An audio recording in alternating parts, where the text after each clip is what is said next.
Lux superstar Bangladesh শুধু প্রতিভা আবিষ্কারের platform নয়, এটি অসাধারণ সুযোগের মাধ্যমে প্রকৃত তারকা গড়ে তোলে, এমনটাই জানালেন অ্যাওয়ার্ড সংশ্লিষ্টরা। তারা আরও জানান, এবছর লাক্স আরও এক ধাপ এগিয়ে দেশের অন্যতম উদার ও সম্মানজনক পুরস্কার কাঠামো উপস্থাপন করছে।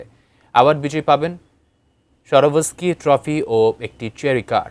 আর অভিনয়ের সুযোগ হিসেবে থাকছে শিহাব শাহীন ও রায়হান রাফির সঙ্গে দুটি ইমপ্রেস টেলিফিল্ম ও একটি সিএমভি প্রজেক্ট। প্রথম ও দ্বিতীয় রানার আপ পাবেন বিদেশ ভ্রমণ এবং ৫ লাখ ও ৩ লাখ টাকা পুরস্কার। পাশাপাশি ইমপ্রেস টেলিফিল্ম ও সিএমভি প্রজেক্ট চতুর্থ থেকে দশম স্থান অধিকারীরাও অভিনয়ের সুযোগের পাশাপাশি পাবেন বিভিন্ন পুরস্কার। আয়োজকরা জানান, স্বীকৃতি এবং আর্থিক ও অন্যান্য পুরস্কারের মাধ্যমে লাক্স আবারও নারী ক্ষমতায়নের প্রতি দীর্ঘদিনের অঙ্গীকারকে তুলে ধরছে।